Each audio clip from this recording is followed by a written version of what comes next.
Vamos a esperar a tus compañeritos, cheque, en lo que se incorporan. Por aquí tengo allí.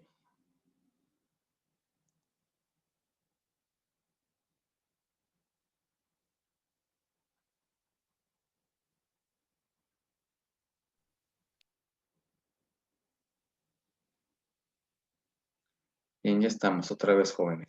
Les vuelvo a pasar el documento en lo que nos quedamos.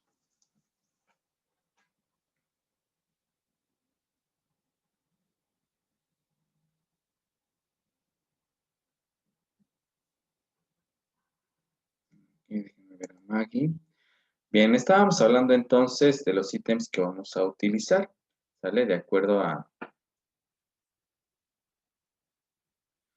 Y pues bueno, lo que se recomienda en estos casos, en psicología, pues es que podamos utilizar el tipo de ítem que mejor nos proporcione información que nosotros estamos buscando, lo que sea eh, más directo de aquello que queremos medir. De acuerdo a Grunland, perdón, pues él recomienda, en igualdad de condiciones, optar por los ítems de elección, debido a su mayor cobertura de contenido, lo que veíamos hace un momento.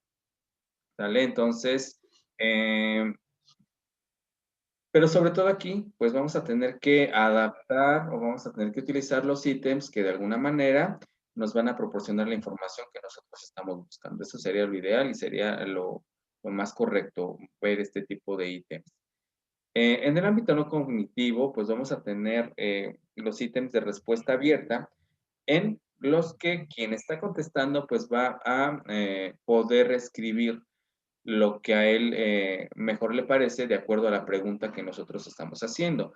Entonces, ahí también tenemos. Ahora, dentro de los ítems de respuesta cerrada, pues vemos aquellas en las que el sujeto responde eligiendo una entre las distintas opciones.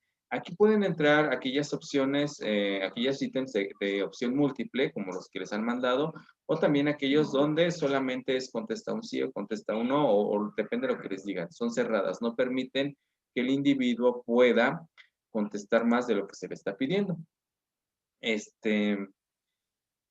Y bueno, a esto se las denominan escalas de valoración y tenemos pues escalas por categorías y los listados. Perdón, chicos. Ya me ando quedando sin voz.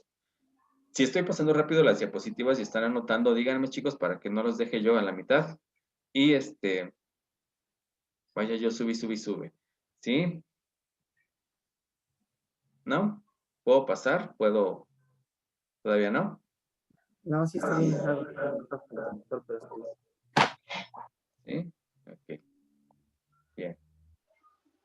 Continuamos entonces. En las escalas de valoración, pues bueno, vamos a tener las escalas de categorías.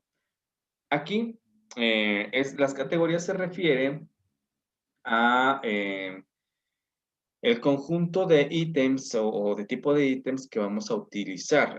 Aquí son ítems formados por un enunciado y un conjunto de categorías, donde se pide que el sujeto que se posicione respecto a algo examine sus opiniones y lo sitúe en la categoría apropiada. ¿Sí? Y también tenemos que cuando estas categorías están ordenadas, van a denotar el grado de acuerdo o desacuerdo u otros aspectos con la afirmación contenida en el enunciado del ítem.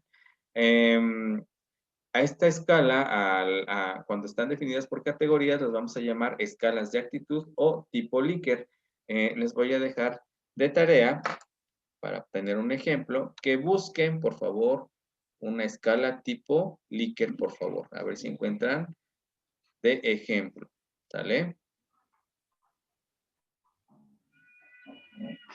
¿Sí? Por favor. Un ejemplo de escala o de actitud o tipo Likert. No sé si con la licenciada Esmeralda han visto otro tipo de escalas diferentes a las que tratamos de ver nosotros en esta asignatura, o han manejado, si han visto personalidad o algo así, si han manejado escalas. Cheque. No. ¿No? Jay. ¿No? Entonces los demás no, ¿verdad? Ok, pensé que ya habían visto algunas escalas para medir.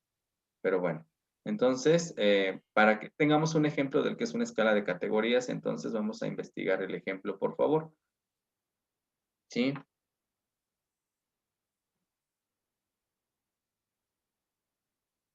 Continuamos entonces con las escalas de valoración. En las escalas de valoración, pues veíamos, vamos a utilizar lo que son los listados, ¿sale? Aquí lo que pasa en estos ítems son, perdón, un conjunto o lista de términos, frases o afirmaciones relativas a un objeto en los que la tarea del sujeto se reduce a marcar con una cruz los elementos de la lista que en su opinión sean aplicables al objeto que se está valorando.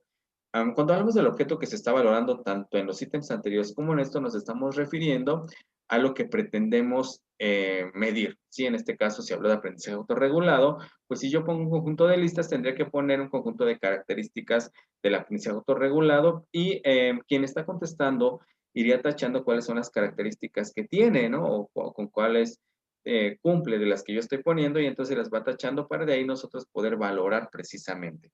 Ajá. Eso es lo que harían los listados. Dentro de estos, pues bueno, ¿cuáles son las ventajas y desventajas de estas opciones de las categorías y los listados? Pues bueno, las ventajas es que son sencillos, son baratos y precisos al describir o evaluar a una persona, ¿sí? ¿Esto por qué? Porque es en papel. Son fáciles de construir, como ustedes han estado haciendo, creo que no está tan difícil de hacer toda esta parte. Son versátiles y incluso los podemos utilizar para evaluarnos a nosotros mismos, para realizar un autoinforme de nosotros. Podríamos elaborar escalas y nos medimos.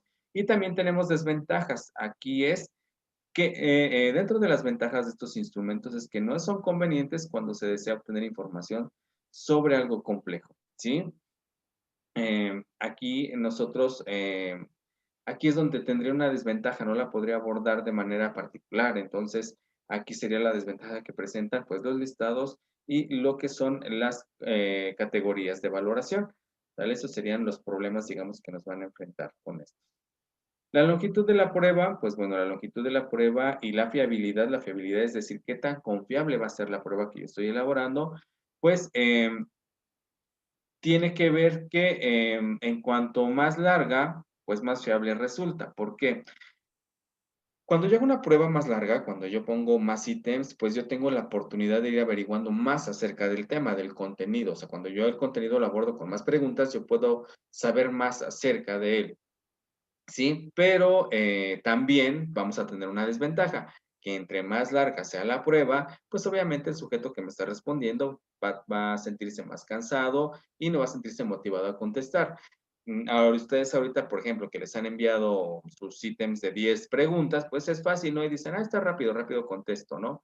Pero a lo mejor también no pueden obtener la información que necesitan o quisieran saber más. Pero si les envían, como hace rato les puse el ejemplo, si Cheque les manda 100 preguntas, pues a lo mejor si Jay ve 100 preguntas que les llegan, va a decir, no, pues ni lo contesto, esto está aburrido, está pesado, está entonces, tenemos que ser ahí. Si entre más largas las pruebas, más información obtenemos, pero también puede ser más desmotivante para quien está contestando. Otra parte importante de las pruebas es tener en cuenta para qué se va a utilizar este test, ¿sí? Em, para ver una conducta, para medir un aprendizaje, para ver progresos. O sea, ustedes aquí tienen que tener siempre claro para qué van a utilizar las pruebas que están elaborando, ¿sí? También tenemos que tomar en cuenta las características de la población a quien vamos a dirigir esta prueba, como la edad, ritmos de aprendizaje, lenguaje, todo su contexto, porque esto va a influir en ellos cómo nos va a contestar. Yo hace rato les ponía de ejemplo, si yo utilizo un lenguaje muy técnico para plantear mis preguntas y estas preguntas yo se las voy a aplicar a un grupo de obreros, ¿sí? Pues a lo mejor no me van a entender y me van a contestar o me van a contestar lo que puedan entender y mis respuestas no van a ser fiables, no van a ser confiables, no voy a obtener lo que deseo. Entonces tenemos que considerar siempre las características. Ajá. Entonces aquí nosotros tenemos que saber, más bien, tenemos que, porque queda en nosotros saber más o menos o determinar cuál sería la cantidad de preguntas que nosotros teníamos que estar realizando. Si nosotros ponemos en cuanto a la hora de estar midiendo, de trasladar estos, por columnas o filas, pues tal vez también podríamos tenerlo. ¿Por qué en columnas y filas? Porque muchas de las pruebas que se presentan en psicología son de esa manera, mediante columnas y filas, por donde nos van poniendo los ítems que vamos poniendo y las respuestas. La manera en que ustedes lo están presentando en esta manera es muy diferente, entonces vamos a checar, por eso vamos a buscar algunos ejemplos de estas pruebas para que ustedes puedan identificar cómo van, ¿sí? Ahora bien, ya tenemos cuántos ítems vamos a utilizar, ya sabemos de qué tipo, ¿sí? Ahora, otra pregunta que va a surgir, ¿cómo tienen que ser estos ítems?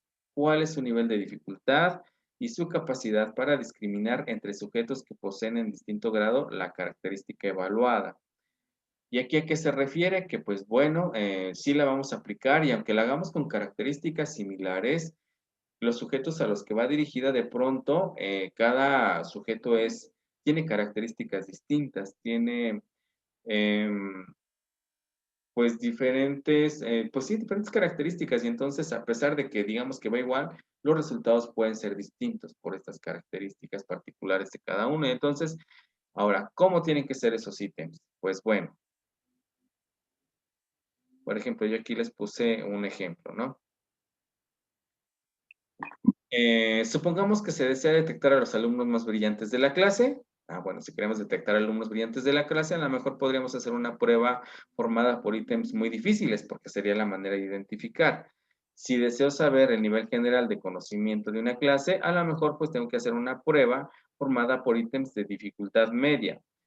¿Por qué? Porque aquí, en el primer ejemplo, si yo lo hago difícil, obviamente, si quiero distinguir cuáles son mis mejores alumnos, pues van a contestar aquellos que precisamente tengan un coeficiente, un conocimiento más alto y van a poder salir. Los que no, pues obviamente voy a discriminar. Me va a servir la prueba para discriminar precisamente esos rasgos que yo estoy pidiendo. Pero si yo quiero saber el nivel general de conocimientos de una clase, yo no puedo aplicar una prueba con ítems difíciles, porque entonces todos me van a salir mal. No voy a tener un resultado conciso. Entonces tengo que utilizar una prueba con dificultad media donde tanto los que saben como los que no saben pudieran contestar y en base a eso sacar el promedio, ¿no? En base a eso saber cuál es el promedio general de mi clase. ¿Sí? Entonces todas esas características siempre las tengo que estar revisando. Entonces vean que elaborar un test, elaborar una prueba no es sencillo, ¿verdad? Tenemos que considerar muchas características para poderlas llevar a cabo y sobre todo trasladar, como decía, la teoría a la práctica. Jóvenes, ya se va a acabar la sesión, sobre todo por Jay que tiene clase. Nos quedan por ahí como 20 diapositivas, creo, todavía por ver. Entonces, se las encargo que las chequen en casa, por favor, y comentamos dentro de 8 días más su ejercicio que tienen de tarea, por favor.